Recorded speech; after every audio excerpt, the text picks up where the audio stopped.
au chapitre 13, où nous lirons les 5 premiers versets.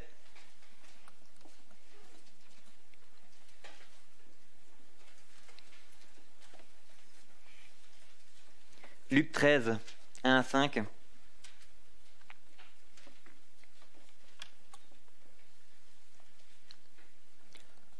En ce même temps, quelques personnes qui se trouvaient là racontaient à Jésus ce qui était arrivé à des Galiléens dont Pilate avait mêlé le sang avec celui de leur sacrifice. Il leur répondit : « Croyez-vous que ces Galiléens aient été de plus grands pécheurs que tous les autres Galiléens parce qu'ils ont souffert de la sorte ? Non, je vous le dis. Mais si vous ne vous repentez pas, vous périrez tous également. Ou bien ces 18 personnes sur qui est tombée la tour de Siloé et qu'elle a tuées, croyez-vous qu'elles aient été plus coupables que tous les autres habitants de Jérusalem ? Non, je vous le dis. Mais si vous ne vous repentez, vous périrez tous également. » La deuxième lecture se trouve dans le premier livre de la parole, dans la Genèse, au chapitre 19. Nous allons lire les versets 24 à 28. Genèse 19, versets 24 à 28. Il s'agit de la destruction de Sodome et de Gomorrhe. Je lis. « Alors l'Éternel fit pleuvoir du ciel sur Sodome et sur Gomorrhe du soufre et du feu, de par l'Éternel. Il détruisit ces villes, toute la plaine et tous les habitants des villes, et les plantes de la terre. La femme de Lot regarda en arrière et elle devint une statue de sel. Abraham se leva de bon matin pour aller au lieu où il s'était tenu en présence de l'Éternel. Il porta ses regards du côté de Sodome et de Gomorrhe et sur tout le territoire de la plaine. Et voici, il vit s'élever de la terre une fumée comme la fumée d'une fournaise. » Et notre dernière lecture, en rapport avec la prédication, le texte de notre prédication se trouve donc dans l'Apocalypse, où nous en sommes au chapitre 8. Et nous allons lire le chapitre 8 et le chapitre 9 en entier. Apocalypse 8 et Apocalypse 9. Il s'agit de l'ouverture du 7e sceau. Je lis. Quand il ouvrit le 7e sceau, il y eut dans le ciel un silence d'environ une demi-heure. Et je vis les 7 anges qui se tiennent devant Dieu, et 7 trompettes leur furent données. Et un autre ange vint, et il se tint sur l'autel, ayant un encensoir d'or. On lui donna beaucoup de parfums, afin qu'il les offre avec les prières de tous les saints, sur l'autel d'or qui est devant le trône. La fumée des parfums monta avec les prières des saints, de la main de l'ange devant Dieu. Et l'ange prit l'encensoir, le remplit du feu de l'autel et le jeta sur la terre. Et il y eut des voix, des coups de tonnerre, des éclairs et un tremblement de terre. Et les 7 anges, qui avaient les 7 trompettes, se préparèrent à en sonner. Le premier sonna de la trompette, et de la grêle et du feu mêlés de sang furent jetés sur la terre. Le tiers de la terre fut brûlé, le tiers des arbres fut brûlé, et toute herbe verte fut brûlée. Le second ange sonna de la trompette, et quelque chose comme une grande montagne embrasée par le feu fut jetée dans la mer. Le tiers de la mer devint du sang. Le tiers des créatures qui étaient dans la mer et qui avaient souffle de vie périt, et le tiers des navires furent détruits. Le troisième ange sonna de la trompette, et il tomba du ciel une grande étoile ardente comme un flambeau. Elle tomba sur le tiers des fleuves et sur les sources des eaux. Le nom de cette étoile est Absinthe. Le tiers des eaux fut changé en absinthe, et beaucoup d'hommes moururent par les eaux, parce qu'elles étaient devenues amères. Le quatrième ange sonna de la trompette, et le tiers du soleil fut frappé, ainsi que le tiers de la lune et le tiers des étoiles, afin que le tiers en soit obscurci. Le jour perdit un tiers de sa clarté, et la nuit de même. Je regardais, et j'entendis un aigle qui volait au milieu du ciel, disant d'une voix forte : « Malheur, malheur, malheur aux habitants de la terre à cause des autres sons de la trompette que les 3 anges vont faire retentir. Le 5e ange sonna de la trompette, et je vis une étoile qui était tombée sur la terre. La clé du puits de l'abîme lui fut donnée, et elle ouvrit le puits de l'abîme, et il monta du puits une fumée, comme la fumée d'une grande fournaise. Et le soleil et l'air furent obscurcis par la fumée du puits.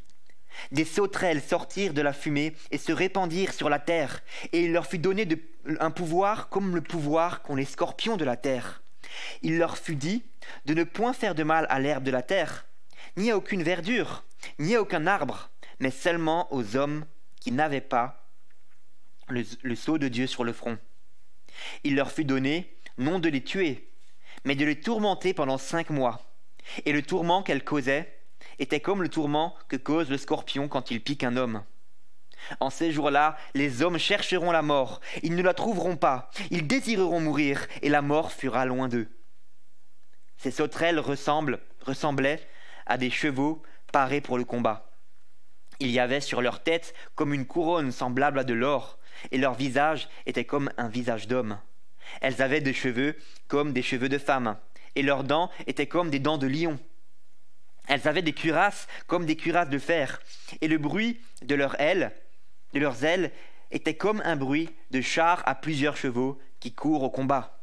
Elles avaient des queues armées de dards, et comme les scorpions, c'est dans leur queue qu'était le pouvoir de faire du mal aux hommes pendant 5 mois. Elles avaient sur elles comme roi l'ange de l'abîme, nommé en hébreu Abaddon et en grec Apollyon. Le premier malheur est passé. Voici, il vient encore 2 malheurs après cela. Le 6e ange sonna de la trompette, et j'entendis une voix venant des 4 cornes de l'autel d'or qui est devant Dieu, et disant au 6e ange qui avait la trompette, « Délie les 4 anges qui sont liés sur le grand fleuve, l'Euphrate. » Et les 4 anges qui étaient prêts pour l'heure, le jour, le mois et l'année, furent déliés afin qu'ils tuent le tiers des hommes. Le nombre des cavaliers de l'armée était de 2 myriades de myriades. J'en entendis le nombre. Et ainsi, dans la vision, je vis les chevaux de ceux qui les montaient, ayant des cuirasses couleur de feu, d'hyacinthe et de soufre. Les têtes des chevaux étaient comme des têtes de lions, et de leur bouche sortait du feu, de la fumée et du soufre. Le tiers des hommes furent tués par ces 3 fléaux, par le feu, par la fumée et par le soufre qui sortait de leur bouche. Car le pouvoir des chevaux était dans leur bouche et dans leur queue. Leur queue était semblable à des serpents ayant des têtes, et c'est avec elles qu'ils faisaient du mal. Les autres hommes qui ne furent pas tués par ces fléaux ne se repentirent pas des œuvres de leurs mains. Ils ne cessèrent pas d'adorer des démons et les idoles d'or, d'argent, d'airain, de pierre et de bois qui ne peuvent ni voir, ni entendre, ni marcher. Et ils ne se repentirent pas de leurs meurtres, ni de leurs enchantements, ni de leurs débauches, ni de leurs vols. Jusqu'ici, la lecture dans la parole infaillible de Dieu, et je laisse la place à notre pasteur pour la prédication.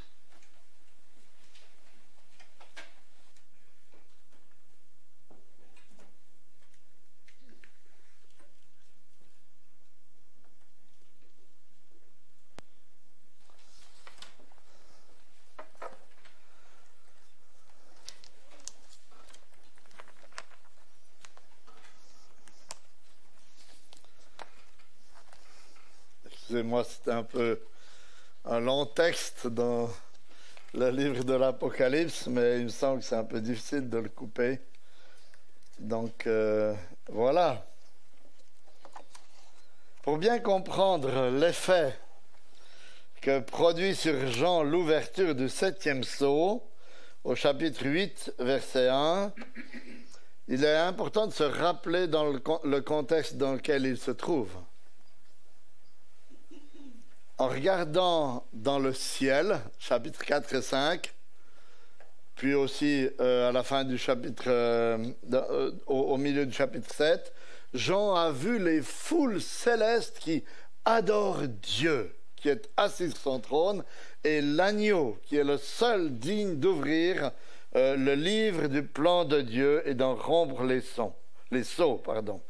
Puis avec le chapitre 6, il a vu les 6 premiers sceaux être ouverts, et l'évangile triomphait, mais aussi toutes les souffrances que cela allait occasionner pour les chrétiens pendant toute l'histoire des hommes, jusqu'à l'arrivée du jugement dernier, c'était la fin du chapitre 6, et de cette question, qui pourra subsister?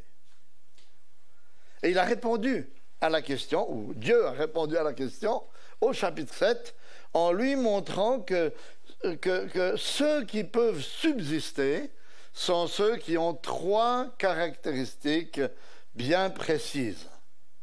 Ce sont ceux qui sont marqués du sceau de Dieu, c'est-à-dire ceux qui sont nés de l'Esprit de Dieu.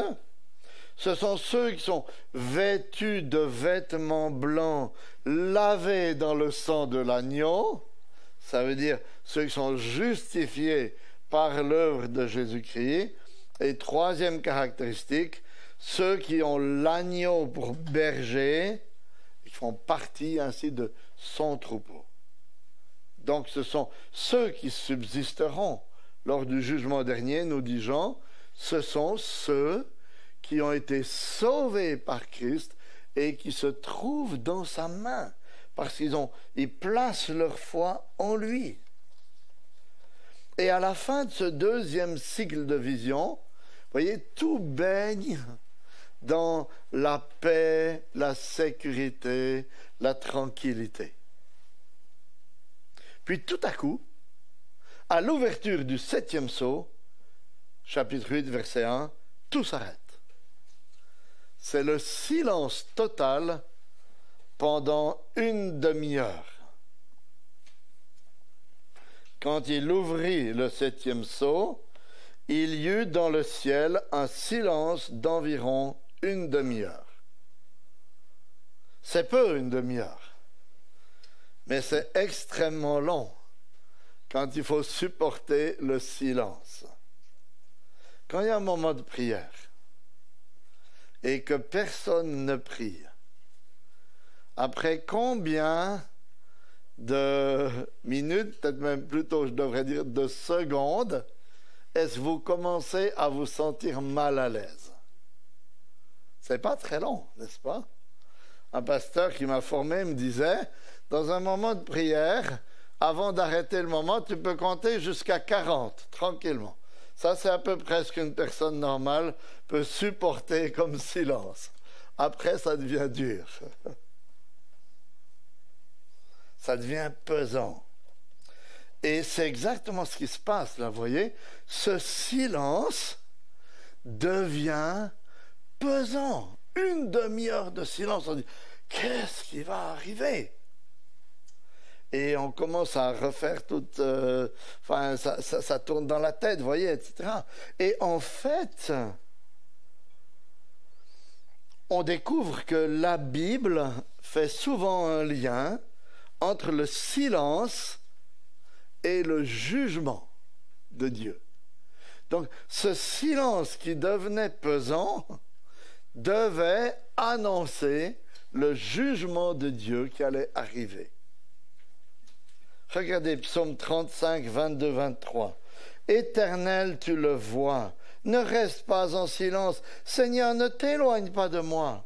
Réveille-toi, réveille-toi pour me faire justice. Mon Dieu et mon Seigneur, défends ma cause. Le silence qui fait qu'il crie à Dieu parce qu'il se sent sous le jugement de Dieu. Sophonie 1,7. Silence devant le Seigneur l'Éternel, car le jour de l'Éternel est proche. Le jour du jugement arrive. Silence, jugement. Donc à l'ouverture du 7e sceau, toute l'armée céleste se tait dans l'attente de voir ce qui va se passer dans l'histoire des hommes. Et avec l'ouverture de ce 7e sceau, nous entrons dans le 3e cycle de vision. Si vous avez votre tableau, vous pouvez le voir, qui va du chapitre 8 jusqu'à la fin du chapitre 11. Le 3e cycle qui va du chapitre 8 jusqu'à la fin du chapitre 11. C'est à nouveau un cycle qui couvre toute l'histoire de l'Église, à nouveau avec une structure de 7. Le 7, il est partout dans l'Apocalypse, mais cette fois, c'est 7 trompettes.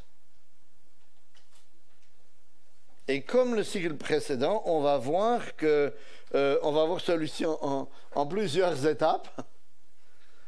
Et on va commencer ce matin par les chapitres 8 et 9 qui présentent l'ouverture ou le son plutôt, pas l'ouverture, le son des 6 premières trompettes. Et c'est la partie, comme avec les sons, c'est la partie la plus sombre de l'histoire. Ça commence par les sons des 6 trompettes, c'est plutôt sombre, assez sombre, et puis on verra les parties plutôt lumineuses dans les prédications suivantes. Ce nouveau cycle va nous expliquer un petit peu la raison de toutes les sortes de catastrophes qui arrivent dans notre monde. Et c'est intéressant parce qu'on est dans une épidémie. Il y a aussi eu d'autres catastrophes plus ou moins régulières dans notre histoire, n'est-ce pas, dernièrement. Et on se demande parfois, on dit, mais que fait Dieu? Où est Dieu dans ces catastrophes? Qu'est-ce qui se passe? Est-ce qu'il n'arrive pas à maîtriser un petit virus de rien du tout? Et c'est un peu la question qu'on se pose. Et en fait, on va voir, et je crois que c'est le sens de ces 2 chapitres, de ces 6 trompettes, c'est de nous montrer que ces catastrophes, c'est les jugements ponctuels de Dieu dans l'histoire.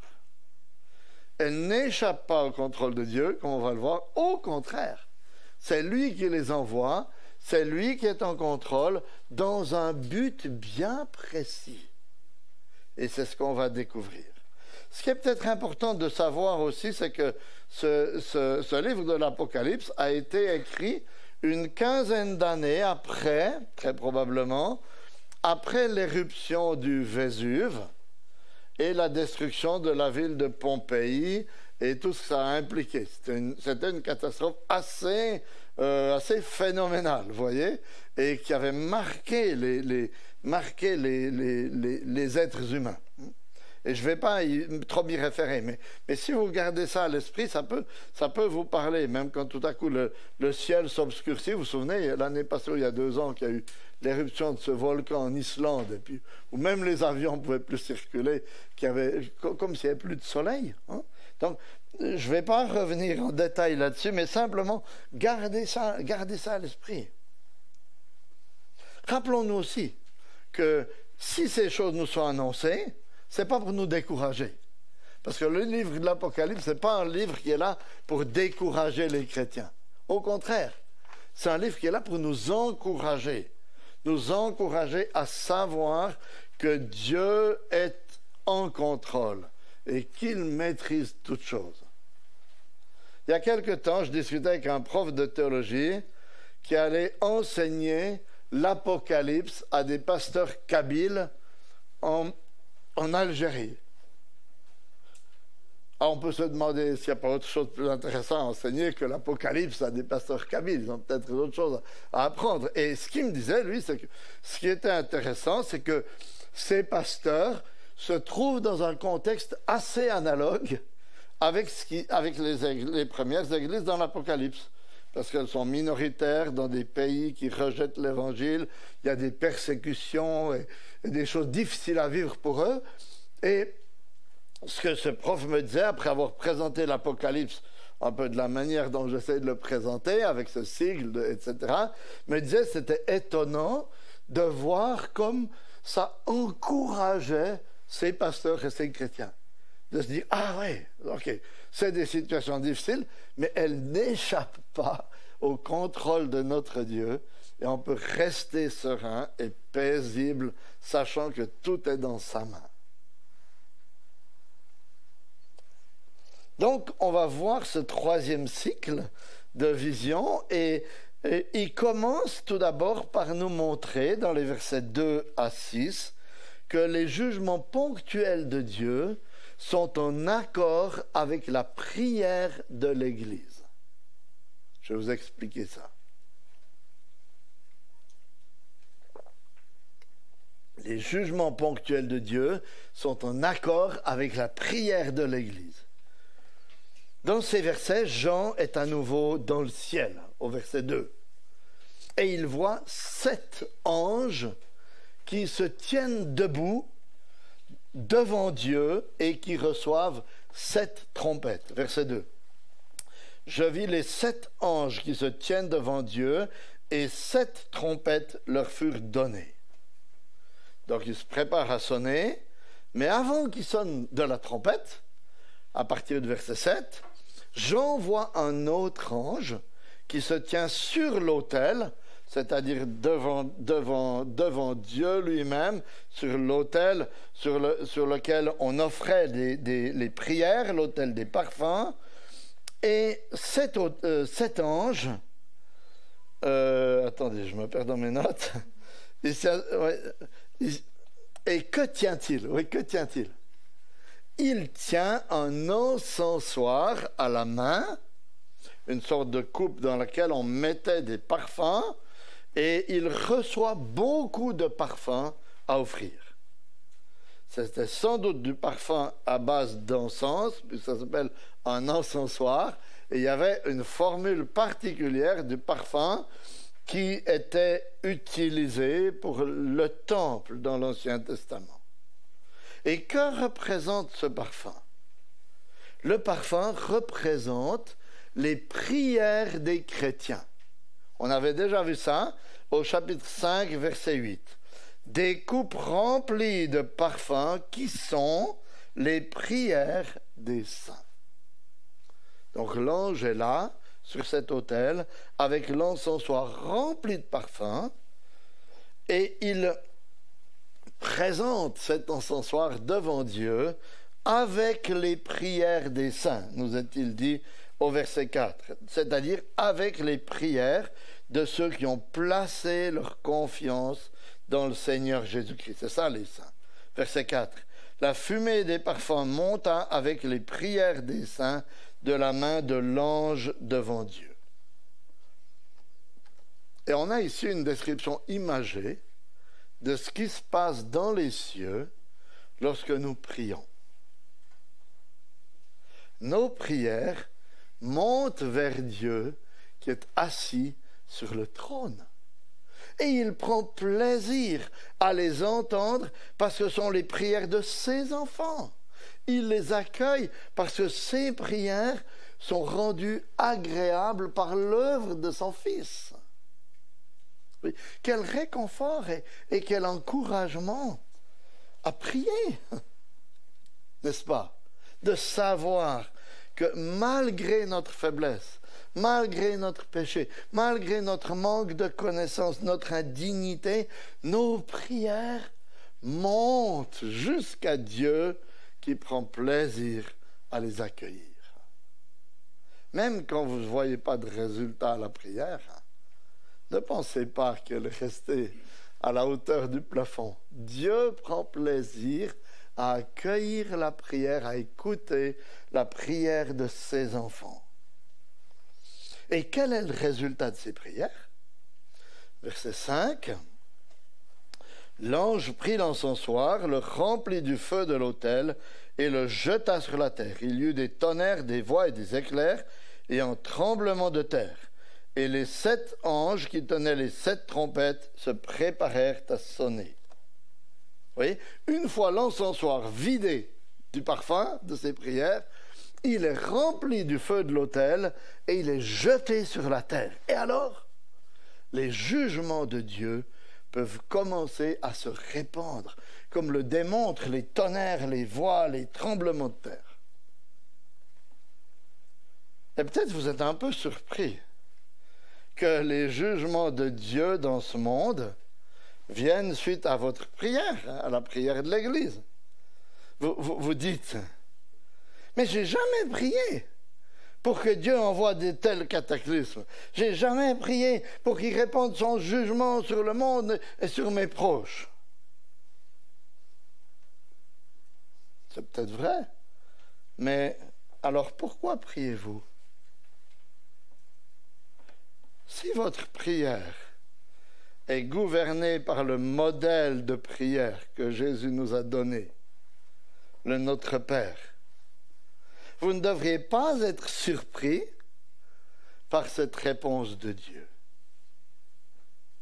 Parce que quand vous commencez le Notre Père et que vous dites « Notre Père qui es aux cieux, que ton nom soit sanctifié, que ton règne vienne, que ta volonté soit faite sur la terre comme au ciel », qu'est-ce que vous demandez au juste?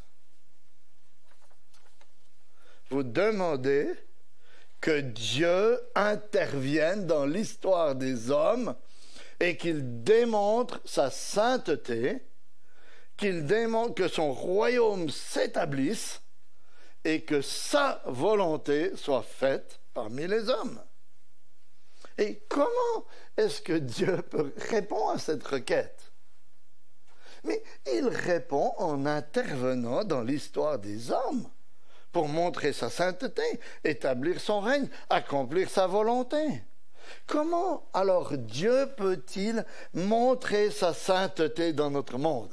Comment vous voulez que Dieu montre sa sainteté là, aujourd'hui, dans notre monde? Mais c'est en jugeant le péché et en punissant le pécheur qu'il pratique, non? Comment peut-il établir son règne et que sa volonté soit faite? C'est en confondant ceux qui se rebellent contre lui et en condamnant les actes de ceux qui lui désobéissent.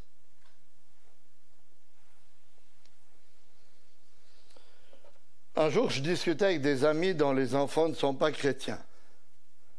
Et ils me disaient que depuis qu'ils ont commencé à prier sérieusement pour leur salut, la vie de leurs enfants a commencé à mal aller. Et dans un premier temps, ils disaient, mais est-ce qu'on ne devrait pas arrêter de prier? Ils étaient surpris, vous voyez, parce qu'ils disaient, mais c'est pas ce qu'on demandait à Dieu. On a l'impression qu'il répond exactement à l'envers de notre prière.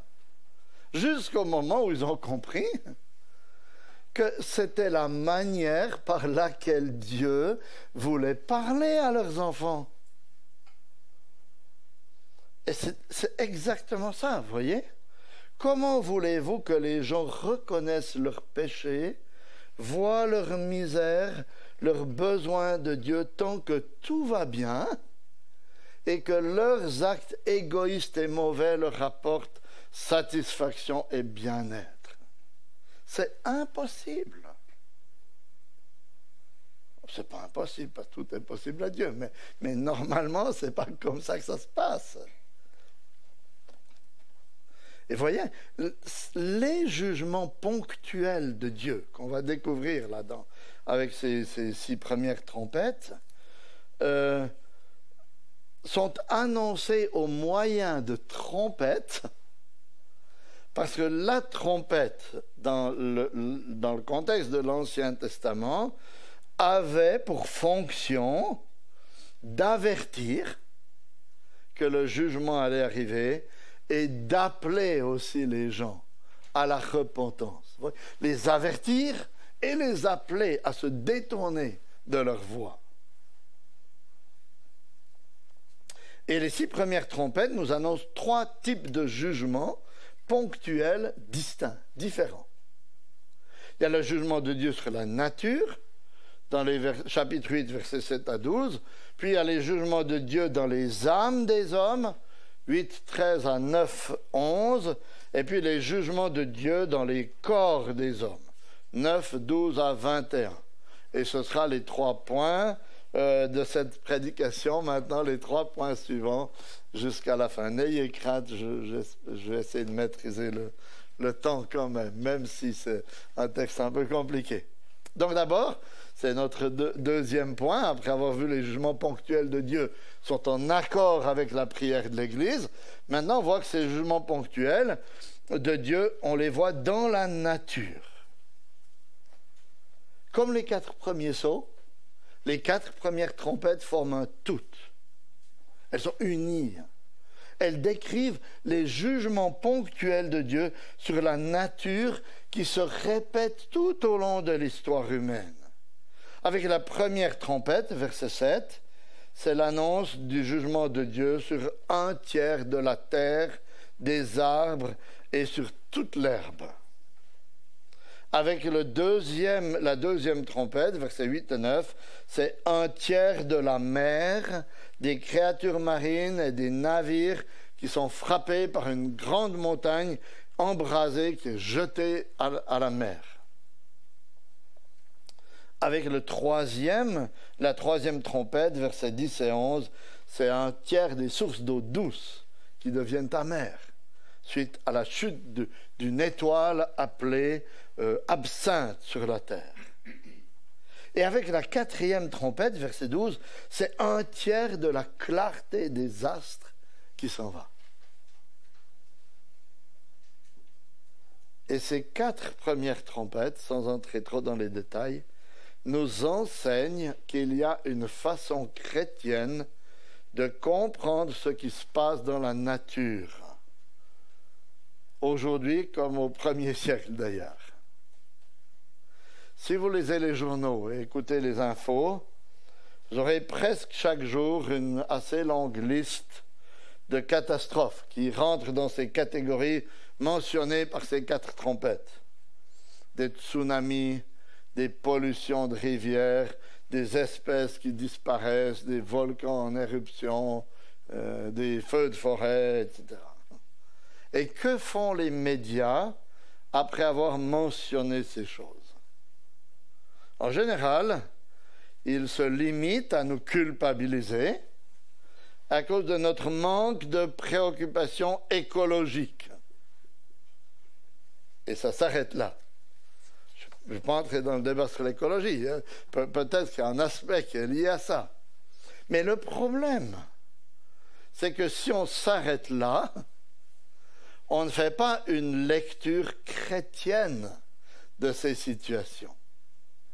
Parce que le texte qu'on a sous les yeux ici nous indique que nous pouvons aller plus loin dans notre compréhension de ces phénomènes. Parce que le texte nous dit que ce sont des manifestations limitées, ponctuelles, peut-être géographiquement limitées aussi, et limitées dans le temps, du jugement de Dieu, par lesquels Dieu veut nous faire prendre conscience qu'à cause de nos péchés, de notre rébellion contre Dieu, ce monde est détraqué, ce monde est sous la condamnation de Dieu. Parce que vous voyez, c'est tout à fait clair dans notre texte que c'est suite à une intervention de ces anges envoyés par Dieu que ces catastrophes ont lieu. Ils sont les messagers, dans un sens, de Dieu, qui ont envoyé ces catastrophes. Mais attention, ça ne veut pas dire que ceux qui les subissent sont plus coupables que les autres. Jésus souligne, avec l'histoire de la tour de Siloé, qu'on a lu tout à l'heure dans Luc au chapitre 13, versets 4 et 5, que les gens sur qui la tour est tombée et puis il les a tués n'étaient pas plus coupables que les autres. Mais que cette catastrophe-là contient un message de Dieu pour ceux qui sont restés vivants, afin de les appeler à la repentance, afin de les appeler à cesser de vivre pour eux-mêmes, à cesser de vivre comme si Dieu n'existait pas jour après jour. Ainsi, vous voyez, ces catastrophes limitées, ces catastrophes qu'on appelle souvent naturelles, cette catastrophe de l'épidémie qui n'est pas si limitée que ça, puisqu'elle atteint quand même plus ou moins la Terre entière, bien que ce soit un certain nombre de personnes dans la Terre entière. Cette épidémie contient un message spirituel. Comme les autres catastrophes naturelles contenaient un message spirituel. ce sont les trompettes de Dieu. C'est une trompette de Dieu par laquelle il nous avertit à l'avance qu'il nous faut considérer la précarité de notre vie, qu'il nous faut réfléchir à son sens, afin que nous nous repentions si nous vivons juste pour nous-mêmes et que nous approchions du Christ afin de subsister au dernier jour. Voilà pourquoi, vous voyez, bien que ces catastrophes soient douloureuses, ce sont encore des instruments de la grâce de Dieu. Il y avait plus qu'assez pour que Dieu envoie son jugement dernier sur le monde. S'il envoie juste un petit virus, c'est un acte de grâce, mes chers amis, par lequel le Seigneur nous appelle encore à nous repentir afin de nous préparer à subsister lors du jugement dernier. Il nous montre sa patience. Alors si vous n'êtes pas chrétien ce matin, écoutez la voix de Dieu. Au moyen de ces catastrophes que vous lisiez quotidiennement dans les journaux, il vous dit: vois ta précarité, regarde à ta culpabilité devant moi et viens à moi si tu ne veux pas devoir supporter mon jugement dernier. Donc ça, c'est le message des jugements ponctuels de Dieu sur la nature. Maintenant, les jugements ponctuels de Dieu dans les âmes des hommes. C'est le chapitre 8, verset 13, jusqu'au chapitre 9, verset 11. Regardez le verset 13. Maintenant, un aigle vole au milieu du ciel en disant 3 fois malheur aux habitants de la terre. C'est une façon de nous avertir que les 3 catastrophes qui vont arriver sont pires que ce qu'on a entendu jusqu'à présent. Il dit, verset 13, « Je regardai et j'entendis un aigle qui volait au milieu du ciel et disait d'une voix forte, « Malheur, malheur, malheur aux habitants de la terre, à cause des autres sons de trompette que les 3 anges vont faire retentir. » C'est-à-dire, préparez-vous, ça va être pire que ce qu'on vient d'entendre, ou que les catastrophes qu'on vient de voir, les 4 premiers anges. Et qu'est-ce qu'on découvre avec la 5e trompette? Chapitre 9, verset 1er, « J'en vois une étoile qui était tombée du ciel sur la terre. » Il ne la voit pas en train de tomber. Il nous dit qu'elle était tombée. Et il semble bien que ce soit la condition actuelle de qui? Du diable. Selon Luc 10, 18, Jésus leur dit, « Je voyais Satan tomber du ciel comme un éclair. » Et vous verrez au chapitre 12, Apocalypse 12, verset 9, que c'est par la croix du Christ, il nous a dit que Satan a été précipité sur la terre. Donc cette vision nous montre d'une façon rassurante que Satan n'a pas d'autre pouvoir que celui que Dieu veut bien lui donner pour un temps. Il est dit dans ce passage qu'il va agir pendant 5 mois. C'est pourquoi il est dit aussi au verset 1 que la clé du puits de l'abîme lui fut donnée. Fin du verset 1. Et selon la Bible, ce puits de l'abîme est le lieu dans lequel sont enfermés jusqu'au jour du jugement dernier les démons, les anges qui avaient été entraînés par Satan dans sa chute. Si vous lisez 2 Pierre 2, 4, il est dit « Dieu n'a pas épargné les anges qui avaient péché, mais les a livrés et précipités dans des abîmes de ténèbres où ils sont retenus en vue du jugement. » 2 Pierre 2, 4.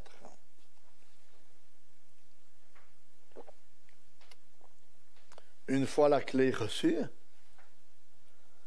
Que fait le diable? Verset 2. Il s'empresse d'ouvrir cet abîme et nous voyons sortir une épaisse fumée qui obscurcit et enténèbre le monde. Et au verset 3, de cette fumée jaillissent des sauterelles. Et il n'y a rien de plus destructeur qu'une armée de sauterelles qui dévore tout sur son passage et ne laisse que désolation. Et si vous voulez en être convaincu, il y a des vidéos sur Internet, j'en ai vu une ou deux, Ramesh m'en a envoyé un jour, mais vous pouvez aussi lire Joël chapitre 1er. Et vous allez voir que les sauterelles font une razzia, il ne reste plus rien après leur passage. Mais la description qui nous en est faite nous permet tout de suite de comprendre qu'il ne s'agit pas de vraies sauterelles. Parce que, verset 11, elles ont un ange à leur tête. Elles ont sur elles comme roi l'ange de l'abîme, dont le nom hébreu est Abaddon et le nom grec Apollyon. Un mot qui veut dire destructeur et qui fait très probablement référence là aussi au diable. Donc c'est une troupe dont le diable est le chef. Et ensuite on voit au verset 4 et 5 qu'elle ne s'attaque pas aux cultures, comme toute sauterelle normale le ferait, mais aux hommes. Dans quel but? Versets 4 et 5, afin de les tourmenter pendant 5 mois. Verset 5. Et la description qui nous en est faite nous permet de comprendre que ces sauterelles sont en fait une image des esprits mauvais à cause de la manière dont elles s'y prennent pour tourmenter les hommes. Parce que quand on les regarde de face, elles ont une belle apparence. Et je ne vais pas relire les versets 7 à 9. Mais vous allez voir que quand vous lisez ces versets, elles ont une belle apparence d'une armée. Elles ressemblent à des chevaux équipés pour le combat avec un poitrail rutilant et vraiment une belle... elles sont très belles par devant. En fait, mais quand on les regarde de dos, on constate que leur pouvoir de nuire est dans leur queue, qui pique comme le scorpion, qui brûle. Et chers amis, c'est exactement ainsi que fonctionne la tentation et les esprits séducteurs de tous les temps. Ils se présentent aux hommes sous leur meilleur jour, avec de belles promesses, comme le serpent l'a fait à Ève. Mais une fois la séduction opérée et le péché consommé, ils ne laissent derrière eux qu'angoisse, douleur, déception, amertume, culpabilité, envie de mort. C'est ce qui est décrit dans ces versets 5 et 6. Regardez, verset 5, il leur fut donné non de les tuer, mais de les tourmenter pendant 5 mois, et le tourment qu'elles causaient était comme le tourment causé par un scorpion lorsqu'il pique un homme. En ces jours-là, les hommes chercheront la mort et ne la trouveront point. Ils désireront mourir, et la mort fuira loin d'eux. Et c'est ce qu'on constate aujourd'hui, n'est-ce pas, avec bon nombre de nos contemporains. Ceux qui se laissent séduire par ces esprits mauvais, tels que diverses formes d'immoralité et de débauche, les recours aux guérisseurs et aux puissances occultes, ont en général un arrière-goût d'amertume, de déception, de vide, qu'ils ne parviennent pas à éradiquer, des envies de suicide même. Et ce texte, vous voyez, nous indique que sans qu'il soit possible d'attribuer à Dieu quoi que ce soit de ces choses affreuses, il se sert du diable pour troubler l'âme des hommes qui l'ont rejeté et pour les appeler encore à la repentance. Mais ce qu'il y a d'encourageant pour l'Église de Dieu dans ce passage, c'est que cette armée terrible qui trouble les âmes des hommes n'a ni le droit ni le pouvoir de toucher aux élus de Dieu, à ceux qui ont le sceau de Dieu sur leur front. Regardez verset 4. Il leur fut dit de ne pas toucher à l'herbe, ni à aucune verdure, ni à aucun arbre, mais seulement aux hommes qui n'ont pas le sceau de Dieu sur leur front. Ainsi, Jean que les chrétiens sont en sécurité dans la main du Seigneur. Cela ne veut pas dire que Satan n'essaye pas de nous séduire. Cela ne veut pas dire qu'il n'y parvient jamais. Mais comme l'exemple des disciples, à un moment donné, avant la mort du Seigneur, on voit que la tentation, la chute peut arriver, mais que le Seigneur tient les siens.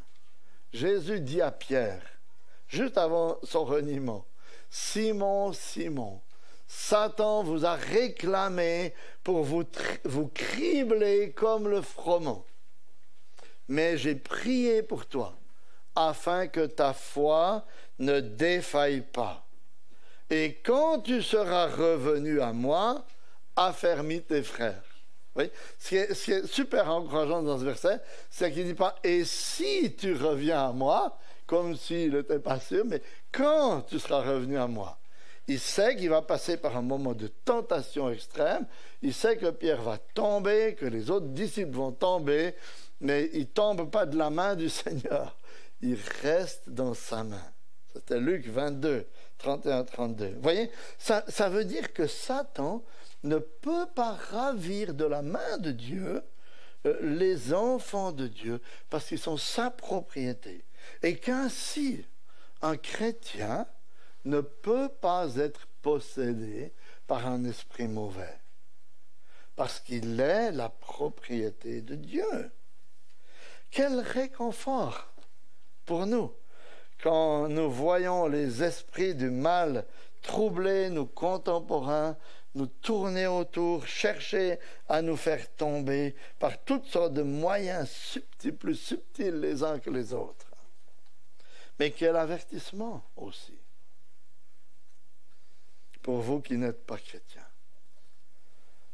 Ce passage nous apprend que le délabrement moral et spirituel de notre société, le désespoir, l'amertume, le taux de suicide de nos contemporains, toutes ces choses sont des trompettes de Dieu par lesquelles il vous appelle à trouver le sens à la vie. Non en vous-même, non dans ces esprits mauvais, mais en Christ. Et pour terminer, les jugements ponctuels de Dieu dans les corps des hommes, dans la nature, dans les âmes et dans les corps des hommes, versets 12 à 19 du chapitre 13. Avec la 6e trompette, ce sont des symboles de jugement par la guerre qui sont dévoilés. Jean voit au verset 16 une cavalerie de 200 millions de chevaux qui sont équipés d'armures pour la guerre. Ils ont pour mission de tuer un tiers des hommes au moyen de 3 fléaux. Verset 18. Le feu, la fumée et le soufre. Et ces 3 fléaux rappellent le jugement de Dieu sur Sodome et Gomorrhe. C'est pourquoi on a lu ce texte dans la Genèse tout à l'heure. Parce qu'on retrouve le feu, la fumée et le soufre comme étant les 3 moyens ou les 3 instruments du jugement de Dieu sur la ville de Sodome, les villes de Sodome et Gomorrhe. Ainsi, Dieu montre à Jean et à son Église que les guerres non plus, dans l'histoire des hommes, les guerres non plus, les guerres n'échappent pas non plus au jugement de Dieu. Parce que bien qu'il n'en soit pas responsable, pas Dieu qui est responsable des guerres, mais elles sont des moyens dans sa main par lesquels il nous avertit encore une fois de la venue imminente du jugement dernier qui sera sans appel. Et là aussi, vous voyez, il ne faut pas penser que les victimes des guerres soient plus coupables que nous. Mais ce sont des moyens généraux par lesquels Dieu nous appelle tous à nous repentir de notre cruauté, de notre rébellion, de notre arrogance, comme Jésus l'a expliqué, à nouveau dans Luc 13, versets 1 à 3, avec cette histoire des Galiléens dont le sang avait été mêlé avec le sacrifice par Pilate. Jésus dit, mais ils n'étaient pas plus coupables que vous. Mais cette histoire est arrivée afin que vous qui êtes encore vivants, vous vous repentiez. Et cela nous amène à la conclusion de tout ce passage, dans les versets 20 et 21. Quel est le résultat de tant de patience de Dieu avec les hommes? Est-ce qu'ils écoutent la voix dans ces jugements ponctuels par lesquels il les appelle à la repentance? Non, regardez verset 20. Les autres hommes, c'est-à-dire ceux qui ne sont pas morts, qui ne furent pas tués par ces fléaux, ne se repentirent pas des œuvres de leurs mains. Ils ne cessèrent pas d'adorer les démons et les idoles d'or, d'argent et de bronze, de pierre et de bois, qui ne peuvent ni voir, ni entendre, ni marcher. Ils ne se repentirent pas de leur meurtre, ni de leur sortilège, ni de leur conduite, ni de leur vol. Malgré ces actes de grâce de Dieu, innombrables, malgré tant de patience de Dieu, les hommes continuent à pratiquer le mal sous toutes ses formes. Ils désobéissent à la première table de la loi, c'est-à-dire ils continuent à adorer des idoles. Ils désobéissent à la deuxième table de la loi, c'est-à-dire ils refusent de faire le bien envers leur prochain. Ça, c'est l'état des hommes sans Dieu, mes chers amis. Parce que l'homme sans Dieu ne peut pas se détourner de son péché sans une intervention de Dieu lui-même.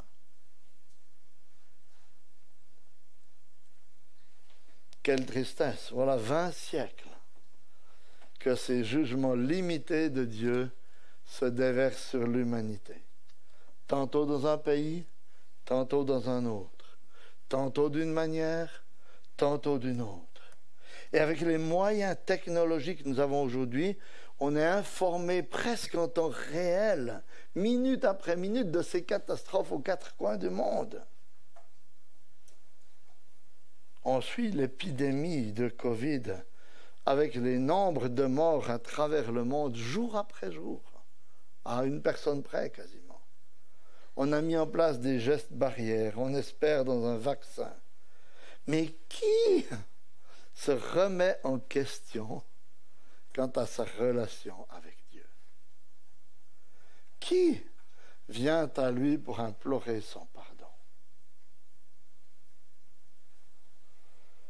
Vous qui n'êtes pas encore chrétiens, puissiez-vous, ce matin, au travers de la description de ces jugements ponctuels de Dieu, entendre sa voix. Il vous appelle encore. Il vous appelle à venir à lui dans la repentance. Il vous appelle à la foi en son Fils. Il est venu dans ce monde pécheur, dans ce monde rempli de ces cataclysmes, pour sauver des pécheurs comme vous.